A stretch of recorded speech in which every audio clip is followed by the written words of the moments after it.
ஓம் ஸ்ரீ வராகி தாயே போற்றி போற்றி. என் அன்பு குழந்தையே, இன்று உன் வாழ்க்கையில் நடக்கின்ற அனைத்து பிரச்சனைகளுக்கும் காரணம் யார் என்பதை அடையாளம் காட்டுவதற்காக உன் அம்மா வந்திருக்கிறேன். என் தங்கமே, நான் உன் வாழ்க்கையில் நடக்கின்ற சில சூழ்ச்சிகளை கண்டு நிச்சயமாக மெய்சிலிர்த்துதான் போய்விட்டேன். மனிதர்கள் இப்படியெல்லாம் இருக்க முடியுமா? இது போன்று எல்லாம் ஒருவரோடு நடந்து கொள்ள முடியுமா என்ற அளவிற்கு சில மனிதர்கள் நடந்து கொண்ட செயல் உன் அம்மா எனக்கே அத்தனை வியப்பை ஏற்படுத்தியது. நான் அத்தனை சாதாரணமாக நினைத்தவர்கள் எல்லாம் இப்பொழுது எத்தனை பெரிய காரியங்களை உன் வாழ்க்கையில் செய்து கொண்டிருக்கிறார்கள் தெரியுமா? என் தங்கமே, அவர்கள் செய்த செயலினால்தான் நீ இன்னும் இத்தனை பிரச்சனைகளை தாங்கிக் கொண்டிருக்கிறாய். என் பிள்ளையே, என்னதான் நடந்தாலும் பிரச்சனைகள் இல்லாத குடும்பம் என்று ஒன்று கிடையாது. பிரச்சனைகள் இல்லாத மனிதர்கள் யாரும் கிடையாது. அதுபோலதான் உனக்கும் பிரச்சனைகள் வந்திருக்கிறது. ஆனால் மற்றவர்களுக்கு வருகின்ற பிரச்சனையை விட உனக்கு வந்திருக்கின்ற இந்த பிரச்சனை சற்று வித்தியாசமானது. அது மட்டுமல்ல, கொஞ்சம் அதிகமானதும் கூட. இது சூழ்ச்சிகளால் நடந்த பிரச்சனைகள் என்பதை முதலில் நீ புரிந்து கொள்ள வேண்டும். என் குழந்தை, நீ எத்தனை சாதாரணமாக நினைத்தாயோ, உன் அம்மா நானும் அத்தனை சாதாரணமாக தான் எல்லோரையும் நினைத்து விட்டேன். நான் அவர்களை பற்றிய எண்ணங்கள், அவர்கள் உன்னிடம் பேசும் பொழுது பேசுகின்ற வார்த்தையில் இருக்கின்ற தேன் போன்ற எண்ணங்கள் எல்லாம் நான் நினைத்து விட்டேன் இவர்கள் எல்லாம் உண்மையில் நல்லவர்கள் என்று. ஆனால் அவர்கள் நடித்தது எப்படி என்பதை நான் இப்பொழுதுதானே புரிந்து கொண்டேன். என் குழந்தையே, உனக்கு அது தெரியாமல் இன்னமும் நீ இருந்து கொண்டிருக்கிறாய்.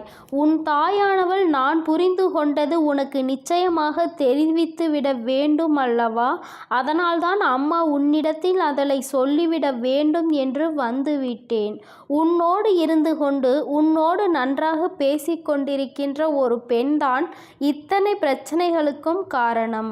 உன்னுடைய குடும்பத்தில் இருக்கின்ற பிரச்சனைகளாக இருந்தாலும் சரி, உன்னுடைய தனிப்பட்ட வாழ்க்கையில் இருக்கின்ற பிரச்சனைகளாக இருந்தாலும் சரி, இரண்டுக்குமே இந்த ஒரே ஒரு பெண்தான் காரணமாக இருக்கின்றார்கள்.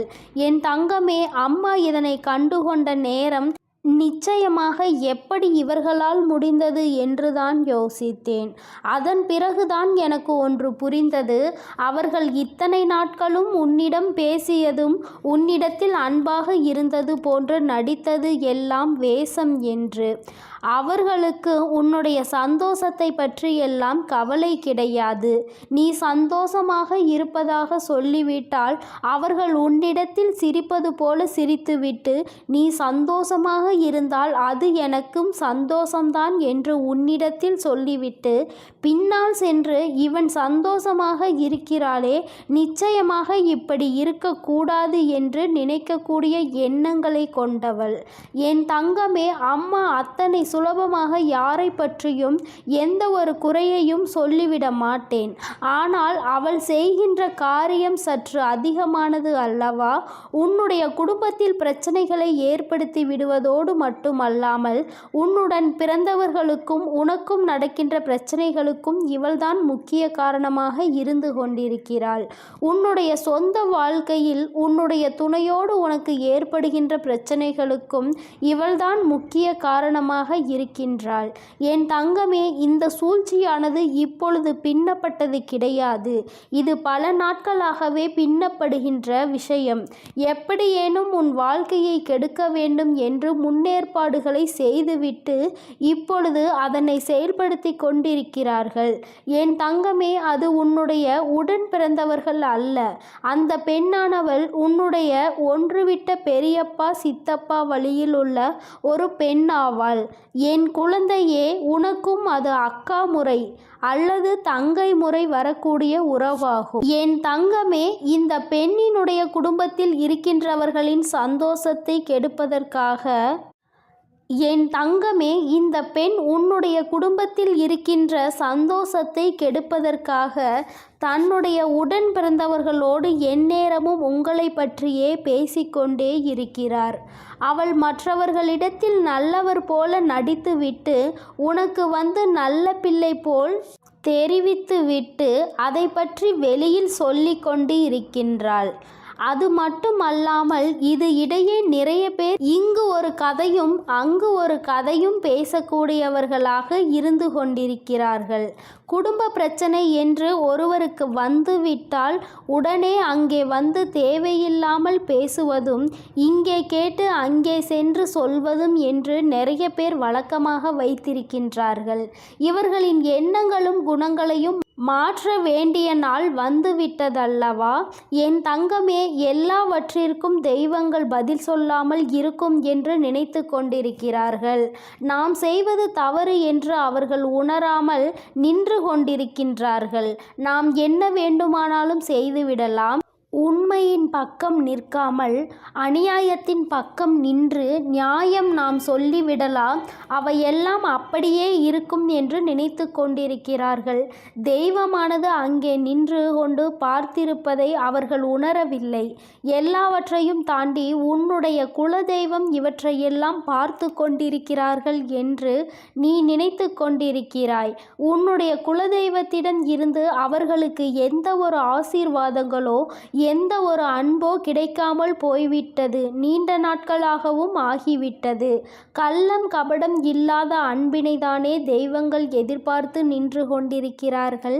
இந்த சூழ்நிலையில் இன்னொருவர் வாழ்க்கையை கெடுப்பதும் இன்னொருவர் வாழ்க்கையில் பிரச்சனைகளை ஏற்படுத்துவதும் இன்னொருவர் சந்தோஷத்தை கண்டு பொறாமைப்படுவதுமாக இருக்கின்றவர்கள் நிச்சயமாக தெய்வங்கள் அருகில் கூட நிற்க முடியாது. அவர்களுக்கு நிற்பதற்கு கூட தகுதி இல்லாதவர்கள். என் குழந்தையே, நீ நினைக்கலாம் அவர்கள் உன்னை அதிகமாக வணங்குகிறார்கள், உன்னை தேடி வருகின்றார்கள், குலதெய்வத்தின் கோவிலில் முன் வரிசையில் நின்று அவர்கள்தான் வணங்குகிறார்கள் என்று. என் தங்கமே, என்ன நினைத்தாலும் சரி, அவர்கள் எத்தனை விதமாக நடந்து கொண்டாலும் சரி, தெய்வங்களுக்கு வாரி வாரி இறைத்தாலும் சரி, இந்த வராகியானவளும் சரி, உன்னுடைய குலதெய்வமும் சரி, எந்த தெய்வங்களாக இருந்தாலும் உண்மை இருக்கின்றவர்கள் பக்கத்தில்தான் துணை நிற்பார்கள் என்பதை முதலில் நீ புரிந்து கொள்ள வேண்டும்.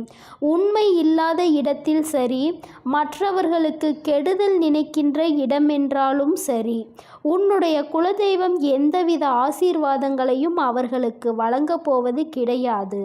அவர்கள் முன் வரிசையில் நின்று வணங்கினால் தெய்வம் அவர்களை கண்ணெடுத்து பார்ப்பது கூட கிடையாது என்பதை என் பிள்ளை நீ புரிந்து கொள்ள வேண்டும். எல்லாம் இப்பொழுது அவர்களுக்கு சாதகமாக இருப்பது போல உனக்கு தோன்றலாம். ஆனால் எல்லா சூழ்நிலைகளும் ஒரு நாள் மாறும். அன்று தான் செய்தது எத்தனை பெரிய தவறு என்பதை அவர் உணர்வார்கள். நம் தெய்வம் நமக்கு தண்டனை கொடுத்து விட்டது என்று எண்ணி நிச்சயமாக அன்று வருந்துவார்கள். எந்த ஒரு சூழ்நிலையிலும் மற்றவர்களுக்கு தீங்கு நினைப்பதும் மற்றவர்கள் இல்லத்திற்கு சென்று பிரச்சனைகளை மூட்டி விடுவதுமாக இருக்கக்கூடியவர்களுக்கு வாழ்க்கையில் இது போன்ற தண்டனைகள் தான் கடைசியில் கிடைக்கும் என்பதில் எந்த ஒரு மாற்று கருத்துமே கிடையாது. என் தங்கமே, அம்மா சொல்லும் பொழுதே அவர் யார் என்பதை நிச்சயமாக புரிந்து கொண்டிருப்பாய். உன்னுடைய இல்லத்திற்குள் இப்பொழுதும் அவர்கள் வந்து சென்று கொண்டுதான் இருக்கிறார்கள். என்ன நடக்கிறது என்பதனை அங்கே வேவு பார்த்து கொண்டிருக்கிறார்கள்.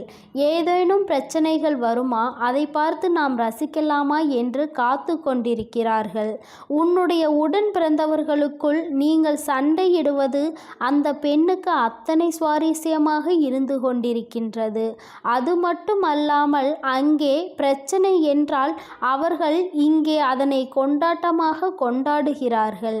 உன்னுடைய தந்தை வழியில் உள்ள உறவுகள் என்பதை நீ புரிந்து கொள்ள வேண்டும். என் தங்கமே, இந்த உறவுகள் எல்லாம் உன்னுடைய வாழ்க்கையில் ஆடிய நாடகங்கள் எல்லாம் வெளிவரப் போகின்ற நாள் வந்துவிட்டது. என் தங்கமே, இங்கே என்ன பிரச்சனைகள் நடக்கும் என்று நோக்கி காத்து கொண்டிருக்கின்றார்கள். அவர்களுக்கு நான் கொடுக்க போகின்ற தண்டனை என்ன தெரியுமா? அவர்கள் குடும்பத்தில் பிரச்சனைகள் அங்கு கிளம்பி கொண்டிருப்பதை அறியாமல் இங்கே உன்னுடைய குடும்பத்தில் என்ன நடக்கிறது என்று பார்த்து கொண்டிருக்கிறார்கள். அங்கே அவர்களின் உறவானவர்கள் அவர்களின் வாழ்க்கை துணையின் உடன் பிறந்தவர்களுக்கிடையே மிக பெரிய பிரச்சனை ஒன்று நடக்கப் போகிறது. அந்த பிரச்சனைகளை சமாளிக்க முடியாமல் மனதில் திணறப் போகிறார்கள்.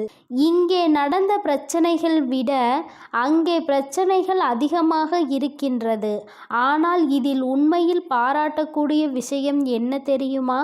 என் பிள்ளைகளை இத்தனை நாட்களாக இவர்கள் உங்கள் குடும்பத்தில் இருக்கின்ற உடன் பிறந்த உறவுகளை பிரிக்க திட்டம் போட்டாலும் நீங்கள் சுதாரித்து கொண்டு எல்லா விஷயங்களையும் புரிந்து கொண்டு உங்களுக்குள் சண்டை இல்லாமல் இருப்பதுதான். என் தங்கமே, சண்டையாக இருந்தாலும் இன்று இந்த வராகியின் வாக்கை கேட்டுவிட்டாய் அல்லவா? எல்லாமே மற்றவர்களின் சூழ்ச்சி என்பதை புரிந்து கொண்டு உன்னுடைய பெற்றோர்கள் சந்தோஷப்படும்படி இனிமேலாவது உடன் பிறந்தவர்களுடன் ஒற்றுமையாக இருந்து பெற்றோர்களுக்கு பெருமையை தேடி கொடுத்து விடு. இது போன்ற நயவஞ்சக கூட்டத்தின் முன்னால் தலை நிமிர்ந்து வாழ வேண்டும் என்று அம்மா உங்களுக்கு நல்ல ஆசீர்வாதங்களை வழங்குகிறேன். என் தங்க பிள்ளையே, நீ எதற்காகவும் கலங்காதே, எதை நினைத்தும் வருந்தாதே. உன் வராகி அம்மா உன்னோடு இருந்து அனைத்தையும் பார்த்து கொள்கிறேன். நீ நல்லதையே நினை. உன் வாழ்வில் எப்பொழுதும் நல்லது மட்டுமே நடக்கும். ஓம் ஸ்ரீ வராகி தாயே போற்றி போற்றி. ஓம் ஸ்ரீ வராகி தாயே போற்றி போற்றி. ஓம் ஸ்ரீ வராகி